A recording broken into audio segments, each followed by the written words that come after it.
Haymitch Abernathy, a drunkard, sullen, brutish, harsh. If you have only seen the film adaptations of The Hunger Games, something I do not chastise you for, that seems to be the whole of his character. Yet, I imagine even movie-only fans of the series have picked up on the darkness behind Haymitch's crass exterior, that if you were to remove the mask he wears, and he does tip his hat at times, you'd see a broken man. Woody Harrelson did an excellent job in his portrayal of the District 12 Hunger Games survivor and mentor, which is why I have noticed that those who have not read the trilogy but are invested in the films beyond just watching it sense that there's something more. Well, you're right, and the details are quite intense. I'm the Geek Apprentice, and here is Haymitch Abernathy's traumatic hidden story.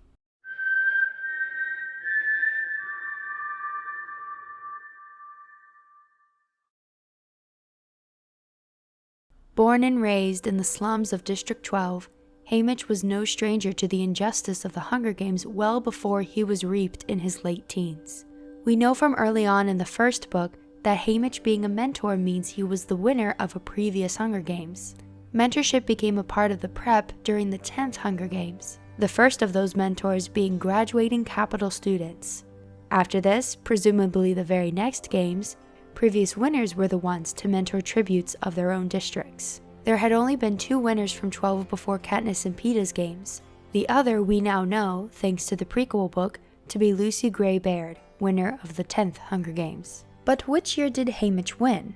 He had no regular Hunger Games. In fact, he was reaped for the 50th Hunger Games, the second Quarter Quell. If you recall from Catching Fire, Quarter Quells occur every 25 years, a quarter of a century, and they have a spin on them. For the 75th, the tributes were reaped from the existing pool of victors in each district. We learn in the second book that the first Quarter Quell, the 25th Hunger Games, forced the districts to vote on who would be reaped, a way to cause civil unrest within the districts, dividing them against themselves to keep them from fighting against their true oppressor. But for Haymitch's games, the number of tributes was doubled. Yes, 2 boys and 2 girls from each district, 48 children in total. In the book Catching Fire, Peeta and Katniss learn this because they have access to footage from previous games. After learning they'd be in the arena again, they took the effort to learn about their opponents. But they specifically wanted to watch a Quarter Quell since they're so different. There was no footage of the first one, but they also knew Haymitch was in the second Quarter Quell, and that made them a little bit hesitant. Still, needing to know more, and out of sheer curiosity about their mentor, they decided to watch in secret. One of the first things they discover is the true origin of the Mockingjay pin. One of the girls reaped was a friend of Katniss's mother, as she was standing right next to the girl and was clearly upset. Also next to the girl was her twin sister. The girl's name was Medli Donor, and she was the original owner of the gold Mockingjay pin. The pin at some point must have been given to her twin sister, who eventually went on to marry a man who would become the mayor, and they had a daughter, Madge Undersea, a friend of Katniss Everdeen. This friend actually came to see Katniss after she volunteered for Prim. In the films, we only see Gale come in and also her mom and sister. But in addition to those, she was also visited by Peeta's father, of all people, who promised he would make sure that Prim was well fed, and, as aforementioned, Madge Undersea, who at that moment gave her the Mockingjay pin and made her promise to wear it in the arena. Knowing now that the pin had been a part of the games before, in a sense, makes it all the more significant. But why go into all this detail about one of the female tributes? Well, she's important for later. Throughout the process of preparing for the games, the one thing we know about, because it was recorded, is Haymitch's interview. He was snarky, sarcastic, and standoffish, but due to his demeanor otherwise and his good looks, he could get away with flat out saying, "I think these games will be as stupid as ever." Well, for now. In the actual Quarter Quell, Haymitch does almost exactly what he tells Katniss and Peeta to do for their first games. Run, find food and water. However, though he was not exactly a part of the bloodbath, he did run to the cornucopia. In fact, the arena was so breathtakingly beautiful that when the gong sounded to begin the games, they all just stood there as if in a trance. But not Haymitch. He grabbed supplies and ran. In total, 18 children were killed in the bloodbath that followed as they came to their senses. Others began perishing as it became apparent that the beautiful landscape was nothing but a giant deadly trap. The streams, fruit, heck even the smell of some flowers, all poisonous. leaving only water that you might get from rain and any food you grabbed from the supplies at the cornucopia as safe for consumption, and of course, anything sent by a sponsor. As you can guess, with double the tributes, that means an even larger career pack. This time it was a total of 10 kids. They stationed themselves in the area of a mountain to pick off the others. Haymitch, however, made sure to keep his distance from said mountain. He ran into his own issues as well, such as carnivorous fluffy golden squirrels and agonizing butterfly stings, but he pressed on regardless. And as it turns out, Medli Donor did pretty well for herself as well. In the backpack she grabbed, she had some food as well as a blowgun with darts that she would dip in poisonous substances to make them lethal.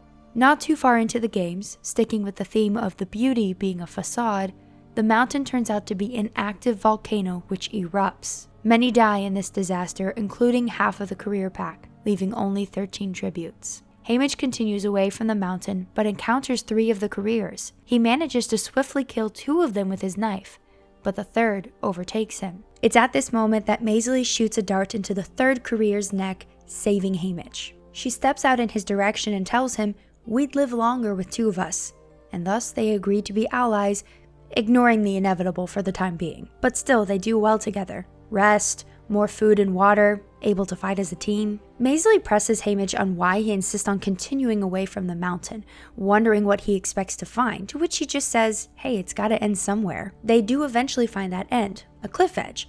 Haymitch insists on staying, but Medli, noticing that there's only 5 tributes left, suggests that maybe they go ahead and part ways, implying that they really don't want it to come down to the 2 of them and have to kill each other. After they separate, Haymitch is exploring that cliff edge when he knocks a pebble off. Moments later, it shoots back up and lands in his hand. He laughs, knowing that he has now found a flaw in the death trap that he's in. That's when he hears her scream, Medli. Despite the alliance being done, he runs to her anyway.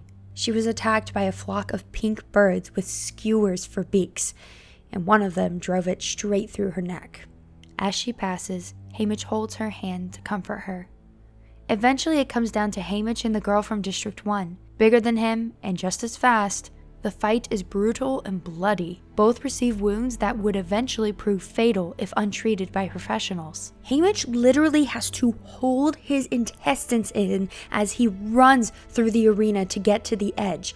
But the girl has an axe. Haymitch drops right at the cliff edge, right as the girl throws her axe and it goes over the ledge. The girl is understandably confused and just stands there holding her bloody, empty eye socket, probably caused by Haymitch. By this time, Haymitch has begun convulsing from his injuries, and it seems it's just a matter of who can survive the longest.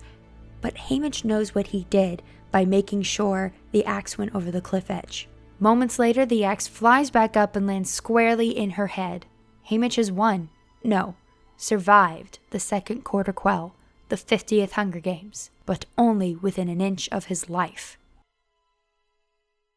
Haymitch turned the arena into a weapon for himself, and as Katniss says to Peeta after watching, not just against the other tributes, but against the Capitol too. It made them look stupid, and she says that it's almost as bad as them with the berries. But we find out in Book 3, Mockingjay, that even if the berries were worse, Peeta and Katniss got off real squeaky clean compared to Haymitch.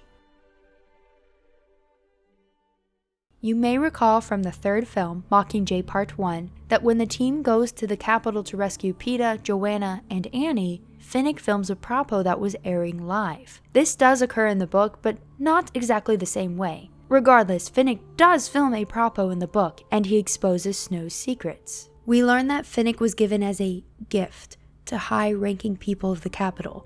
His body was. He tells how if a victor was considered desirable and old enough, considering that Finnick was only 14 when he won his game, so he got to wait a couple of years, Snow would prostitute them. And if you fight back or resist in any way, he has someone you love killed.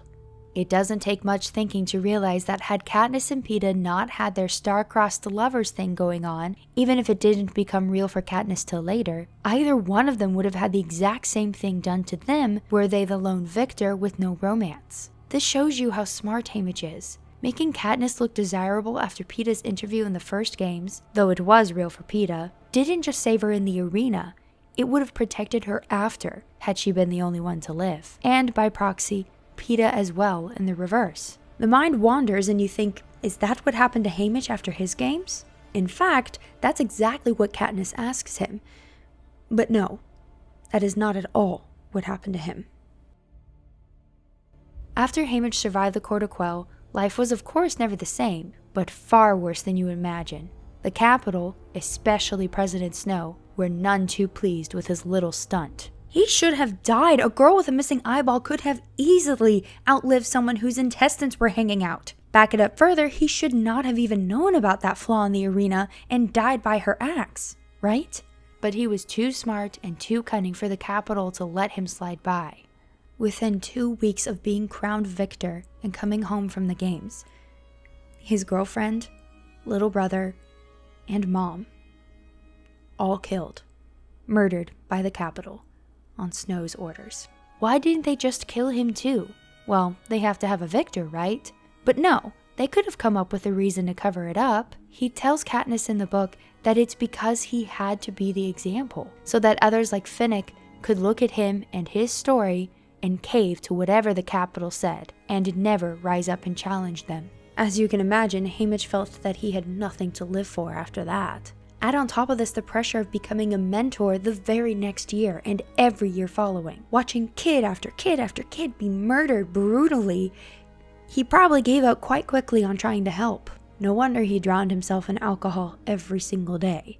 Katniss and Peeta gave him hope, but now it makes sense why he was always so hard on Katniss. She had the same wit and fire as him, and he did care for her and didn't want her to suffer the way he did. He was the only one who truly understood very specific parts of her, and thus how to get through to her. How did he live out the rest of his days post-war? He's still in the Victor's Village. He tends geese in his yard, but they take care of themselves according to Katniss. And of course, he drinks.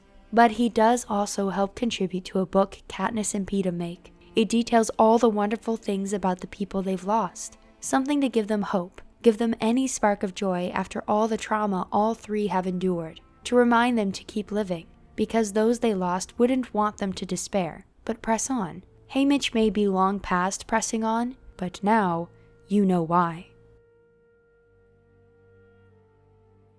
As I wrote this, being a fan of the books first, it was difficult not to feel at least some frustration that Haymitch's traumatic backstory got no screen time. Still, I hold on to what I've always said when it comes to taking a book to the big screen. Cuts have to be made. Even if you made a book fan version that lasted several hours, a very unrealistic task, as the money it would take to make that would not be earned back in profit, very few would watch it comparatively, it still couldn't match the books perfectly.